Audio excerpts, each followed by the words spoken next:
Oh yeah. Fuck, I can't tell if it's live. Hold on. Oh yeah, it is. What's up? We are live again. Day 13. My place is slightly less messy. I did a bunch of cleaning last night. I got a podcast today. It's 3:30 p.m. and I'm drinking a cup of coffee because I had one left.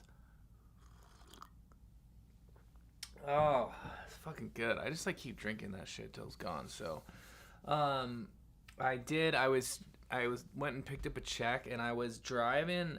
I decided to wear a white T-shirt and then a white hoodie, which I wanted to wear on the podcast. And then I ended up driving out, picking up a check, doing something else, and then I was like, "Fuck, I'm starving." So I get a burrito from fucking. Well, it doesn't really matter, but I'm like, fuck, this is a bad idea. And then I end up driving and eating it, and I'm like doing so good, and I'm getting every piece of rice, so it's not just in the tin foil, and I'm driving down the highway, and I'm like, dude, I'm not spilling on me at all. And I swear, it was like 9/10 of the burrito was gone, and this little piece of saucy rice falls off and hits my sweatshirt and leaves a goddamn big mark on it. So, fuck. So I did a little OxyClean. I'm throwing it in the dryer. Hopefully it looks good as new. We'll see. Fucking, I love wearing white, but it is so hard to keep. I always write on it or spill on it or whatever. But whatever. Man, I'm almost 2 weeks fucking into this shit. I was thinking about what book I wanted to read next, and I was listening to. I don't have a lot of physical books. I have a few. I was thinking about reading this one, "Sell or Be Sold" by Grant Cardone, but I don't really love Grant Cardone, even though he's good. My old business coach gave me. Oh, it's not here. Amanda Bucci gave me or I bought her book called Followed. But I'm just torn. I mean, I'll probably read it, but I think it's more for people who already have a following and how to manage that. And maybe it's good to get ready for that. But anyway, I was listening to the news today, and this author, Derek Thompson, came on, who I have read his book, Hitmakers, The Science of Popularity, which I guess he recently changed the subtitle, but it's still the same book, I believe. And so it's all about why certain things become popular, why certain things become hits, and very, very fascinating. And he was on the news. I guess he's a writer for The Atlantic now. And he has this article that came out that was the century of anti-socialism, or basically he's making an argument that people are getting way more lonely. They're spending way less time with other people, and it is. I mean, I do believe it's true. It's crazy because I think I'm pretty social. I do crave being around people. I'm around people a lot. I'm around people for work. I also go and meet up with friends quite a bit. I spend time with my girlfriend. I don't know if you consider that socialness if you're just spending time alone with your significant other. I mean, maybe you are, maybe you aren't, but I feel like you need to be around multiple people. But I mean, even in American society, I mean, I don't know if this is a good or bad thing, but we definitely value the individual. And there's so many other cultures, my Mexican friends, they're all about family culture and family dynamics, and they're constantly getting all the cousins together and the aunties, and Indian cultures like that, from what I can tell. Have some Indian friends, and it's just they're constantly getting gatherings together. You have, in a lot of cultures, you don't actually move out of the house until you get married, And then a lot of times, like in Indian culture, they have their parents move back in with them, stay in a different area of the house. A lot of cultures have, multi-generational families that all live under the same roof. All the siblings live together. A lot of immigrants, when they come to America, like that's how they get ahead, is like they all just live together and they build, and they buy one house and they buy another house and they start building this empire. But it's like we're told to go off on our own and make it on our own. But a lot of cultures aren't about making it on your own. They're like, let's make it together. Yeah, it's just a very different way of life than even like what I was, brought up as. We grew up as a family under one roof, and we did go see our extended family some, but my parents moved away from all their immediate family when I was really before I was born, actually. So we were kind of isolated, and we'd see them on the holidays. They would come up some, but there wasn't just like this constant interaction with family. And when I left, I was kind of mad at my family at high school or after high school, and I was like, I want to get the fuck out of here. So the idea of living with my family just never even sounded appealing or occurred to me.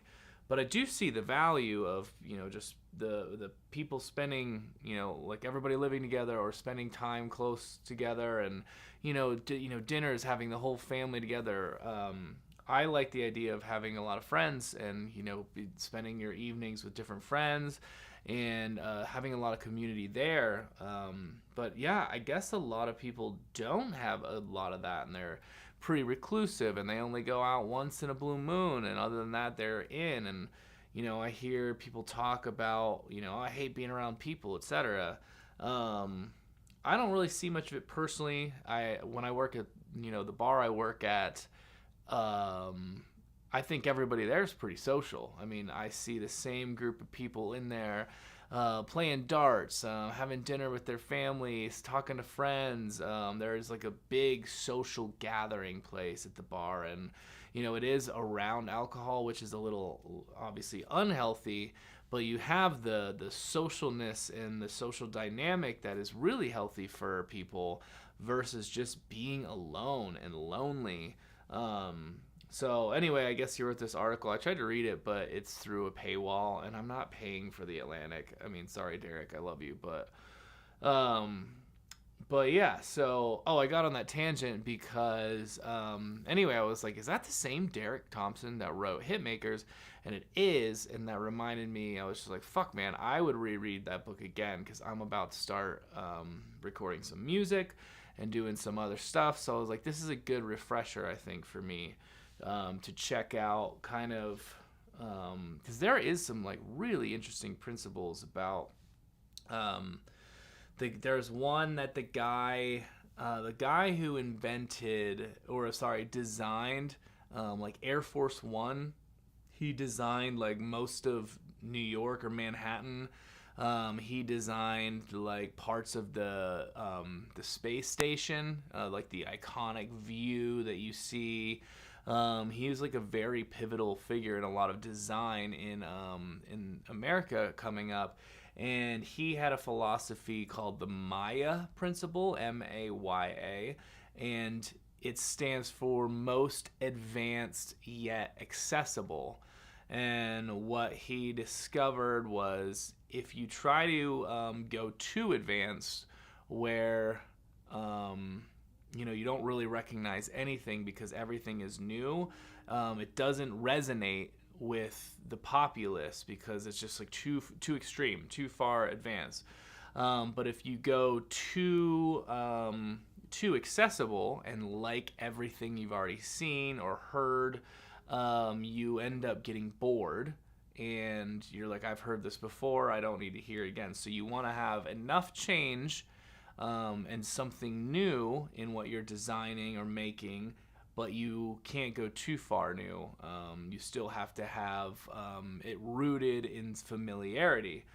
And he talks about, like, for example, George Lucas with Star Wars and how he pulled from some of these older stories that, it's the same kind of archetype of the hero's journey, but he made it new, like by being in space and with the Force and with lasers and stuff. So it has some new elements and some really exciting technologies, but it's still like a nod to some very familiar old stories that have been around since the dawn of time. And a lot of times, people will say, oh, these movies copy, for example, anime. But those animes, they're pulling stories from even before them. So that's like the same, you should say it's the same recycled stories. There is truth to that. But then to make it really popular, you would want to add new elements, change it up a bit. And I guess the same as songs. Like they talked about how you can, some people that like write songs, they have hooks that sound like an old nursery rhyme or something like that, with a new twist on it. But there's some familiarity, or like the chord progressions, that like a reason why pop songs have the same chord progressions is like it sounds familiar, but then they have a twist in like new tones or whatever. So those are some of the things I remember from the book, but I'm sure there's a lot more. So I want to reread that actually as my physical book, so I'm going to buy that on Amazon. If you guys have any suggestions, though, 3 of you that watch this, let me know. I'm always looking for a good book, and I do love to read different things. I mean, obviously I'm being forced to read physically, which is a good thing for me. I do a lot of Audible. Right now I'm also reading The Creative Act by Rick Rubin, which is very, very good so far. So I like that. So I'm doing that on Audible and then finishing up The Gap and the Gain here, but I'm close to being done with that. And I need to put into practice, there's a thing that, like, at the end of the night, he says to look back on your day and, look for the wins from the day and for the gain, and look at the things that you've gained, and, write down 3. And that helps going to bed with a positive mindset, a thankful mindset, and you're less stressed and more ready to rest. And then you also want to write down 3 wins that you would like for tomorrow. And then with that, you're setting yourself up for success for the next day. So I'm going to start doing my best to journal and just write a few of those things down every night. I think that'll help me just stay in that kind of positive mindset and be happy with the journey that I'm on and happy with the things that I've accomplished and finished, instead of constantly measuring myself to this fucking ideal of where I want to go. And I'm just, I could be successful, but the ideal will always be elusive. It's like the carrot on the stick. So I'm excited to finish this book. I'm excited to do another one. This one is pretty short and to the point. I'm finishing it in 2 weeks, so it's really not that big. So it'll also be cool to just like slowly grow my book collection. I love letting people borrow books. I love sharing the things that I'm learning. So other than that, I got this podcast today. I haven't actually heard from her, but hopefully with my friend Julie. She wanted to be number 44. I just released number 42 today with my friend Sam, and should be recording one tomorrow with Robbie, and so he'd be number 43, and then I'm going to release Julie. She'd be number 44. But I haven't heard from her yet, so I hope she doesn't bail. But I actually have 3 podcasts scheduled this week: Julie, Robbie, and then my friend Tink on Saturday. So it's going to be a busy week recording, but I hope they all happen, because it'll be nice to have a couple in the hopper, just in case somebody bails on a week, because I really want to get this every Monday, releasing it. So man, yesterday I hung up my whiteboard. I got this I don't know, it's like 6 feet. I think it's 6 feet by 3.5 or 4 feet.